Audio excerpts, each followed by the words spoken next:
بسم اللہ والصلاۃ والسلام علی رسول اللہ۔ السلام علیکم۔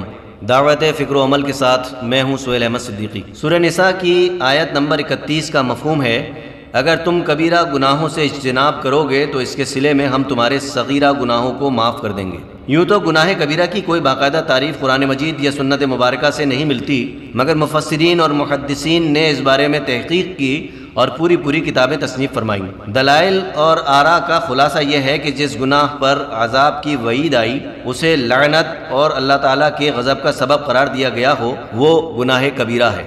اس کی مثال بلا عذر نماز نہ پڑھنا، شراب پینا مشہور ہے۔ امام راضی رحمۃ اللہ علیہ نے تفسیر کبیر میں بعض گناہ کبیرہ کا ذکر کیا، بعض کے بارے میں حدیث شریف میں واضح ذکر ہے، جیسے کفر و شرک، ناحق قتل، ماں باپ کی نافرمانی، میدان جہاد سے فرار، غیبت، زنا، یتیم کا مال ناحق کھانا، سود خوری، جھوٹی گواہی، زنا کی جھوٹی تہمت لگانا، شراب نوشی اور جھوٹی قسم۔ اسی طرح یہ وضاحت بھی کی گئی کہ فرائض اور واجبات کو ترک کرنا نیز بار بار گناہ صغیرہ کا ارتکاب کرنا گناہ کبیرہ کے زمرے میں شامل ہے۔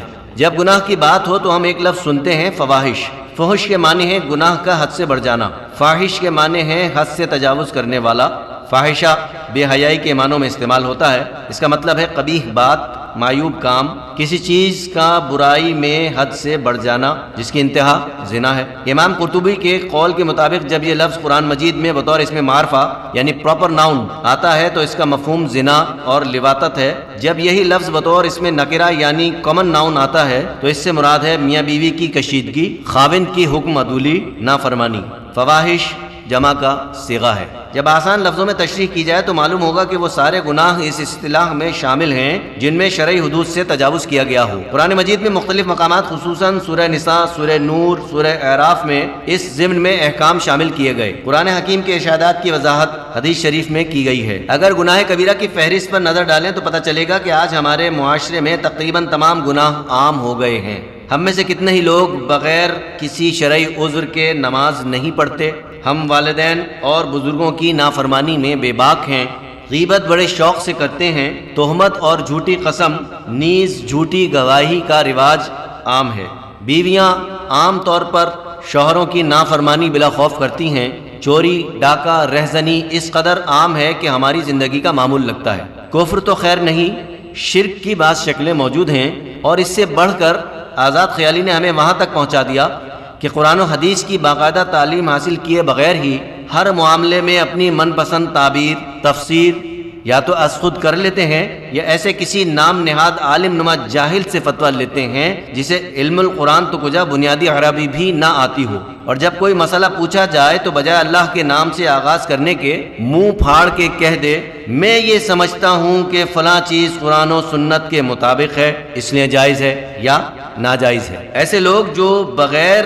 کسی حوالے کے شرعی احکام کی منمانی تشریح کر کے دنیا کو خوش کر رہے ہیں، جائز ناجائز، حلال حرام کو اپنی مرضی سے تبدیل کر رہے ہیں، ان کا ٹھکانہ جہنم ہے اور ان کے ماننے والوں کا بھی۔ قرآن کریم کی تعلیم یہ کہتی ہے کہ انسان گناہ سرزد ہوتے ہی اپنے ضمیر کی آواز پر ندامت محسوس کرے اور توبہ کے لیے بارگاہ عزتی میں گڑ گڑائے تو یہ سچی توبہ ہے۔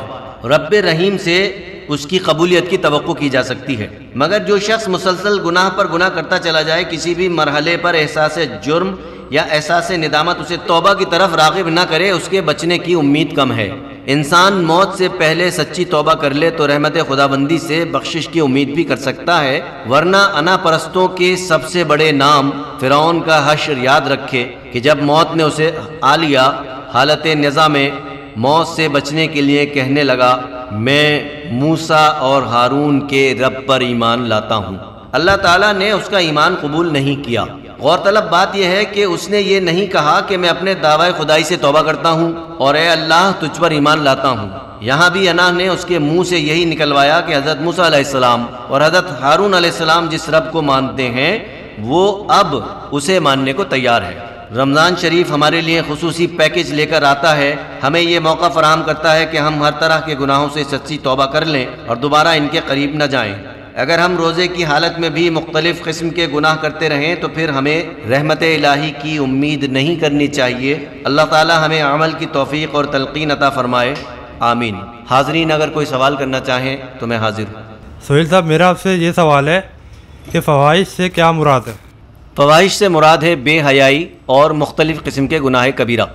السلام علیکم سہیل صاحب، میرا آپ سے سوال ہے کہ کیا گناہ صغیرہ فوری معافی طلب کرنے سے معاف ہو جاتے ہیں؟ جی ہاں، قرآن و سنت کی روشنی میں ہم یہی سمجھتے ہیں کہ گناہ صغیرہ کے سرزد ہوتے ہی اگر اللہ تعالیٰ سے معافی کی درخواست کی جائے تو وہ قبول ہو سکتی ہے۔ اچھا سہیل، یہ بھی بتاتے چلیں، ہمارے لسنرز بھی جاننا چاہیں گے کہ کیا کفر و شرک کی معافی توبہ کی قبولیت سے مشروط ہے؟ دیکھیے بات یہ ہے کہ اللہ تعالیٰ نے ہر گناہ کبیرہ کے معاملے میں توبہ کی ایک تفصیل بیان فرما دی ہے قرآن اور سنت کے ذریعے سے، مگر کفر کا معاملہ یہ ہے کہ یہ اللہ تعالیٰ کا خالصاً ذاتی معاملہ ہے، اور پھر شرک بھی بالکل اسی طرح کہ اللہ کی ذات یا صفات میں شرک کیا جائے، تو ایسے شخص کو اگر تو وہ مسلمان نہیں ہے اور مسلمان ہو رہا ہے تب تو معافی مل سکتی ہے، اگر وہ حالت اسلام میں ہونے کے باوجود ایسا گناہ کرتا ہے تو پھر ہم یہ اپنی طرف سے نہیں کہہ سکتے کہ اللہ تعالیٰ اس کی توبہ قبول کرے گا۔ تو صاحب آپ سے میرا یہ سوال ہے، توبہ کے لیے کیا ورد کرنا چاہیے زیادہ سے زیادہ؟ ہمارے رسول صلی اللہ علیہ وآلہ وسلم نے ہمیں عملی تعلیم دی کہ خود روزانہ 100 مرتبہ استغفار فرماتے تھے، حالانکہ وہ معصوم ہیں، انہیں ضرورت نہیں ہے، تو ہمیں بھی یہ چاہیے کہ زیادہ سے زیادہ ہم استغفر اللہ کا ورد کریں۔ وما توفیقی الا باللہ۔